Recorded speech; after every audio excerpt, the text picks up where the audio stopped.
Retornando com o último bloco do Frente a Frente, nós perguntamos ao secretário municipal de Cultura, Esporte e Juventude, Carlos Muniz, que é cirurgião plástico e é também artista plástico de nome, já fez exposição no mundo inteiro, o que o influenciou?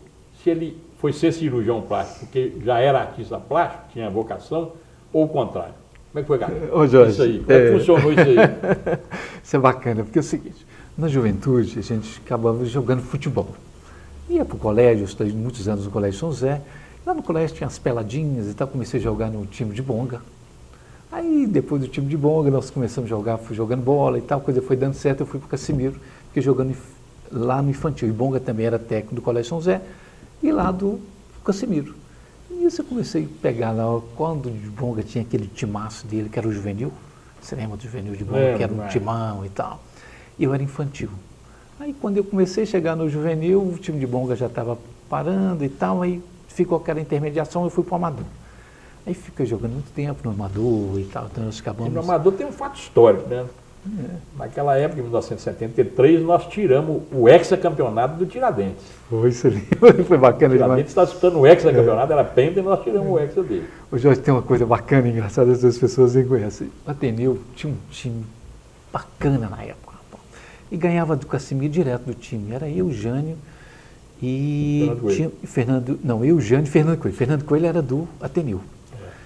E a gente jogava com o Ateneu, rapaz, era uma dificuldade para a gente ganhar do time do Ateneu. A gente tentava e era empate, a gente ganhava de 1-0, Ateneu sempre ganhando direto da gente. Eu falei, seu Jânio, tem um jogador lá no Ateneu que acaba com a gente, Fernando Coelho. Vamos dar um jeito de levar Fernando Coelho para o Casimiro, que aí pronto, ele cuida do Ateneu de vez. Ele falou, como é que a gente faz? Vamos conversar com o Fernando? Eu falei, ó, Fernando, aí saímos nós dois, vamos conversar com ele. Fernando, eu preciso levar você lá para o Casimiro, você não quer jogar com a gente, não? Eu falei assim, o que você quer em troca? Você me dá uma bicicleta? Ainda não. A gente tinha o apelido dele, muito carinhosamente, né? Não foi jogar bola com a gente no Casimiro. Aí formamos o trio, eu, Jânio e Fernando Coelho, que fica muitos anos jogando, e aí nunca mais o Ateneu ganhou da gente. Mas eu acho que o grande parceiro seu no meio de campo do Casimiro foi o Luiz Fonfon. Luiz Fonfon. Foi antes da gente formar esse trio, foi o Luiz Fonfon. Porque o Fonfon era um senhor jogava, era um clássico. Os dois jogavam com música, viu? Isso, tinha um clássico, nós ganhamos até do Cruzeiro, você lembra? O Cruzeiro não era um cruzeirinho de hoje, não. Era um Cruzeiro que tinha... Zé Carlos. Jogou Zé Carlos aqui, Disseu Joãozinho, Lopes, Raul, Nelinho. Não, Raul não jogou, não. Foi Hélio. Foi Hélio? Foi. É, né? Mas jogou Nelinho. Joãozinho, Disseu Lopes, Zé Carlos, Eduardo. Esse time era meia seleção brasileira. Era meia seleção brasileira. Não era? Era um timaço e nós ganhamos ele de 1-0. Foi a maior zebra de todos os tempos de futebol. Mas aquele time do Casimiro era muito bom. Né? Era bacana. Era muito bom. Jorge, mas aí o que aconteceu? Aí, paralelamente, jogando bola e tal, eu comecei a... Tinha um primo meu, Zé Carlos, ele pintava maravilhosamente bem. Eu, com uns 12, 13 anos, ia sempre onde que ele fazia... Tinha um ateliê dele. Ele pintava pinturas, umas telas para vender, e faixas de cartaz, faixa de anúncios e tal. Eu ia lá, ficava vendo o Zé Carlos pintar, ficava encantado, falou assim, pô, você pinta bem demais, como é que você pinta e tal? E ele sempre pintava duas telas ao mesmo tempo, ele pegava tinha uma pessoa que saía para vender as telas, as paisagens clássicas, e fez um mundo de paisagens. Aí um dia ele estava pintando, ele pintava duas de uma vez. Ele teve que sair e deixou uma tela em branca e outra pintada.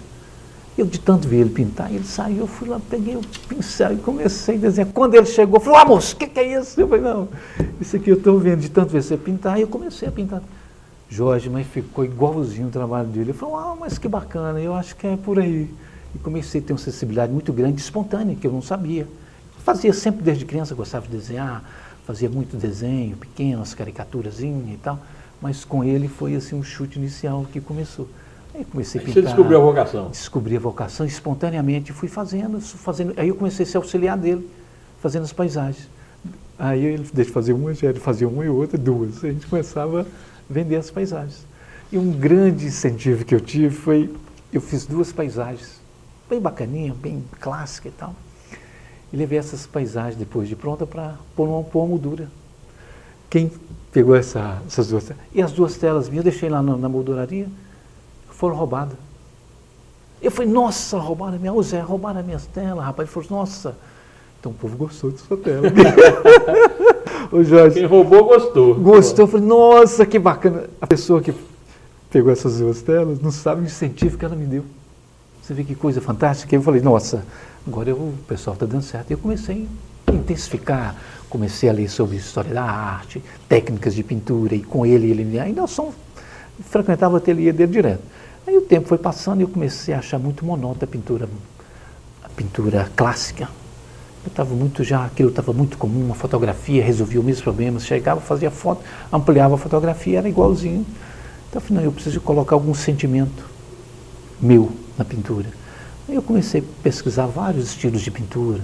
Na época, os impressionistas eram o grande lance dos pintores modernos brasileiros, o movimento concreto e neoconcretista que aconteceu no Brasil, que eram os geométricos, eu já tinha uma tendência para o geométrico. E aí teve um salão de arte em Montes que chamava bucolismo. Eu falei, mas para eu fazer um bucolismo é aquela coisa clássica, tranquila da cidade, né? Como Montes Claros estava crescendo muito nessa época, cheio de avenida, asfalto, começando a mudar, eu fiz um quadro bucolismo nos dias de hoje, que era pista de asfalto, prédio, sinalização de trânsito. Aí com isso eu comecei, aí eu ganhei um primeiro prêmio, e aí também me deu uma vazão muito grande, eu comecei a dedicar muito à pintura. Você já estudava medicina? Aí eu já estava estudando medicina, a pintura veio antes da medicina. Aí fiz a primeira exposição. Então foi a pintura que incentivou você a ser cirurgião plástico. Tanto que Theo conheceu meus quadros em 1971, mais ou menos. Em 72, eu falou, vou fazer uma exposição sua lá no Theo's House. Primeira exposição minha. Aí Theo organizou, fizemos um grande evento, lá vendi um mundo de tela, fiquei numa felicidade. Não tinha ainda entrado na medicina. Uns 2 anos depois que eu fazia medicina, eu entrei para o curso de medicina para fazer cirurgia plástica. Você é suspeito, cara, para falar, mas você acredita que o Rui faz um bom governo? Nosso cara está precisando. Vou só falar uma coisinha rápida para os telespectadores, para eles entenderem quem é Rui. Por que Rui é assim? Só você vai entender por que um cara que sonha acontece. E o sonho dele se está se tornando realidade. Eu vou te contar um pequeno episódio onde eu vi a grandeza de Rui, é onde que ele vai ser um dos maiores prefeitos de Montes Claros, por causa dessa convivência, não como irmão, mas aprendi durante a convivência com ele e vi um fato que me guardou, assim, que eu lembro disso com detalhe. Há cerca de 30 anos atrás, Jorge, Rui me convidou para ir no leilão de uma fábrica antiga, era a Sion, que tinha falido. Ele falou, você vai comigo nessa fábrica, a gente vê o que está tendo lá para leilão. Eu fui com o Rui, andando pelo parque lá da Sion. De repente nós deparamos com uma serra de picaretas, enxadas, carrinho de mão, tudo de lixo. Tudo, vassouras, até umas lixeiras pequenas, mas muita coisa grande. O Rui falou, nossa, eu quero comprar, vou arrematar isso aqui. Eu falei, Rui, que isso, rapaz? Vou arrematar isso para quê? Na época ele tinha apenas uma sala de aula com 18 alunos e 20 cadeiras. Então ele tinha 2 alunos ali para ocupar a sala, onde ele fazia de tudo, dava aula de tudo, ele e Raquel. Os dois na luta, ele limpava, comprava papel, limpava quadro, limpava a sala, fazia tudo uma salinha só na rua São Francisco. Quando ele arrematou isso, eu falei, Rui, que é isso, rapaz? Você está aqui sem um entulho, eles estão querendo jogar isso fora, para que é isso que você quer? Eu falei assim, ó Carlinho, vem cá. Me abraçou e saiu caminhando comigo pelo pátio. Isso aqui é para quando eu construir as minhas universidades, isso aqui vai fazer parte do campus para administrar todas as faculdades que eu vou ter juntas. Agora que a ficha caiu. Isso há 30 anos atrás. Então, gente, sonho é para ser realidade. E faz acontecer, Rui fez acontecer esse sonho na vida dele. Ele sonhou em ser prefeito e vai ser o melhor prefeito de Montes Claros. Está escrito e vai ser, Jorge. Porque é um cara que sonha alto, ele pensa na frente.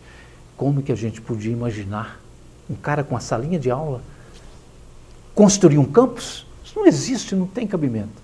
Aí depois que a ficha caiu, que eu falei, nossa, agora na prefeitura, eu falei, é o cara. Esse é o cara. Esse é o cara. Nós estamos terminando essa entrevista com o secretário Municipal de Cultura, Esporte e Juventude, Caso Unis. Acredito que quem não conhecia deve ter ficado satisfeito de conhecê-lo.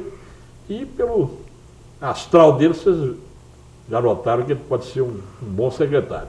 É o que nós esperamos, viu, Carlinhos? E com um amigo de 40 anos de amizade, nós te conheci ainda menino jogando bola, ganhamos junto do Cruzeiro, daquele grande time do Cruzeiro. Eu vou torcer para que, principalmente na sua secretaria, você possa fazer um grande trabalho. Jorge, eu agradeço de coração. Muito obrigado aí pela essa oportunidade. Vamos trabalhar muito por Montes Claros. Montes Claros merece. É um novo tempo que está começando e conto com o apoio de todo mundo, de todos vocês, para a gente fazer uma grande prefeitura e fazer uma secretaria de Cultura, Esporte e Juventude bacana para todos nós aí. Então, estamos encerrando esse frente a frente. Vocês conheceram hoje o nosso secretário de Cultura.